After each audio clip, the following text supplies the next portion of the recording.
मैं डॉक्टर राज बहादुर आपका अपने YouTube चैनल में हार्दिक स्वागत एवं अभिनंदन करता हूं। आज हम जानेंगे हमारे वैज्ञानिकों के बारे में।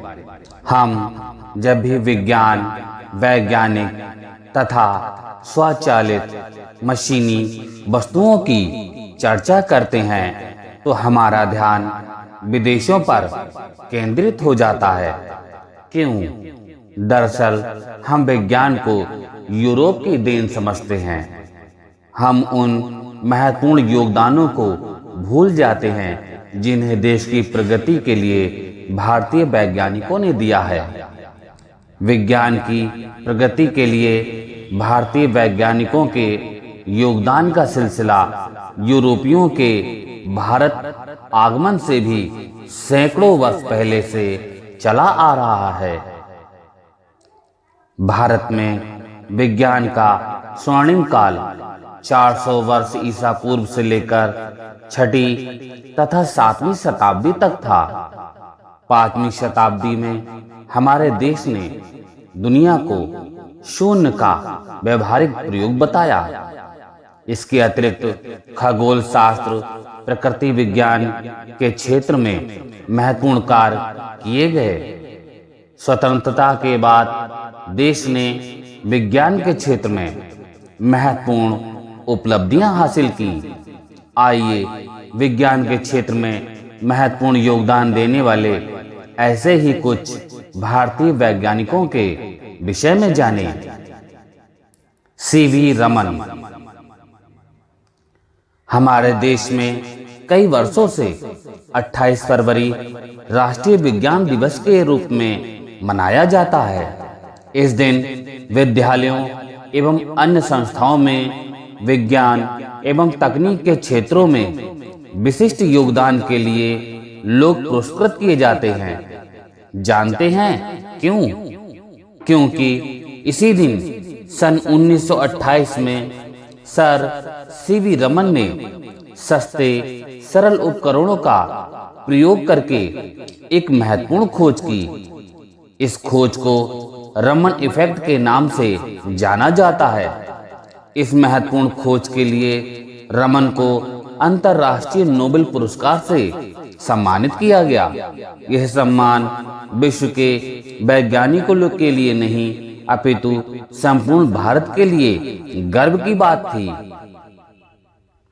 नोबेल पुरस्कार क्या है और किसको दिया जाता है? यह अंतर्राष्ट्रीय पुरस्कार है। यह स्वीडन के महान वैज्ञानिक अल्फ्रेड नोबेल की स्मृति में प्रतिवर्ष विभिन्न क्षेत्रों में अभूतपूर्व खोजों, आविष्कारों या योगदानों के लिए दिया जाता है। यह क्षेत्र हैं चिकित्सा शास्त्र, भौतिक विज्ञान, रसायन विज्ञान, साहित्य, शांति और अर्थशास्त्र। महान वैज्ञानिक सर सीवी रमन का पूरा नाम चंद्रशेखर वेंकट रमन था। इनका जन्म 7 नवंबर सन 1888 में तमिलनाडु प्रांत के तिरुचिरापल्ली नामक नगर में हुआ था। इनके पिता चंद्रशेखर एक कॉलेज में प्राध्यापक थे।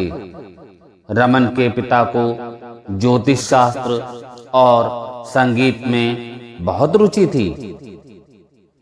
वेंकट रमन की आरंभिक पढ़ाई जिस विद्यालय में हुई वह समुद्र के किनारे स्थित था। उन्हें अपनी कक्षा की खिड़की से बाहर समुद्र की अगाध जलराशि दिखाई देती थी। समुद्र के जल के नीलेपन की कल्पना में वे प्रायः खो जाते थे। बाद में समुद्र के पानी का यही नीलापन उनकी वैज्ञानिक खोज का कारण बना। रमन की पूरी पढ़ाई अपने देश में ही हुई। इन्होंने चेन्नई के प्रेसिडेंसी कॉलेज से एमए की डिग्री प्राप्त की। अपनी पढ़ाई पूरी करने के बाद रमन ने लेखा विभाग की परीक्षा उत्तीर्ण की। इनकी नियुक्ति कोलकाता में डिप्टी अकाउंटेंट जनरल के पद पर हुई। शीघ्र ही इस पद से त्यागपत्र देकर रमन कोलकाता विश्वविद्यालय में भौतिक शास्त्र के प्राध्यापक पद पर कार्य करने लगे। एक बार वेंकटरमन कोलकाता विश्वविद्यालय के प्रतिनिधि के रूप में लंदन में आयोजित एक सम्मेलन में भाग लेने गए। वहां से जब वे लौट रहे थे तो समुद्र का पानी देखकर पुनः सोचने लगे कि आखिर समुद्र के पानी में नीलापन क्यों है। आप बता सकते हैं कि पत्ती का रंग हरा और गुलाब की पंखुड़ी का रंग लाल क्यों होता है? आइए जानें। रमन जी ने बताया कि विभिन्न रंगों की वस्तुओं का दिखाई देना सूर्य की किरणों के कारण होता है।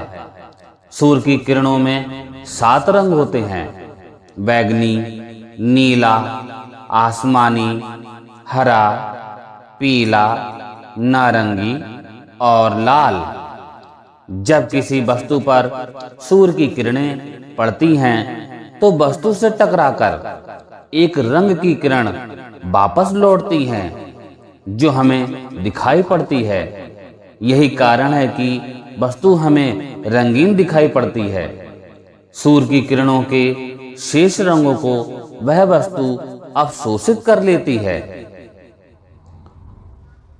सीवी रमन ने अपने वैज्ञानिक शोध से यह पता लगाया कि यदि प्रकाश पारदर्शी माध्यम से गुजरेगा तो उसकी प्रकृति में बदलाव आ जाएगा। जब सूर्य की किरणें समुद्र के पानी पर पड़ती हैं तो समुद्र नीले रंग को छोड़कर किरणों में मौजूद शेष अन्य 6 रंगों को अवशोषित कर लेता है और नीला रंग बिखरकर परावर्तित होता है। इसलिए समुद्र के पानी का रंग नीला दिखाई पड़ता है। सूर्य के प्रकाश के इस प्रभाव को रमन इफेक्ट के नाम से जाना जाता है। वेंकटरमन की इस महत्वपूर्ण खोज के कारण उन्हें वर्ष 1930 में भौतिकी के क्षेत्र में अंतर्राष्ट्रीय नोबेल पुरस्कार से सम्मानित किया गया। सर सीवी रमन ने सन 1943 में बेंगलुरु के निकट रमन इंस्टीट्यूट के नाम से एक संस्था की स्थापना की। इस संस्था में वे 20 नवंबर सन 1970 में अपनी मृत्यु तक बराबर कार्य करते रहे। विज्ञान का सार उपकरण नहीं बल्कि स्वतंत्र सोच विचार और परिश्रम है। यह विचार सीवी रमन के थे। साथियों, आप हमारे इस वैज्ञानिक को विभिन्न अपने दोस्तों में, अपने रिश्तेदारों में शेयर कीजिए जिससे वे जान सकें कि आखिर जो हमें खोजें प्राप्त हुई हैं उनमें हमारे भारतीय वैज्ञानिकों का भी हाथ है। और यदि आप ऐसे ही और एजुकेशन वीडियो देखना चाहते हैं तो हमारे चैनल को सब्सक्राइब अवश्य कीजिएगा। धन्यवाद। Please like and subscribe my YouTube channel Krishika Online Classes. Thank you.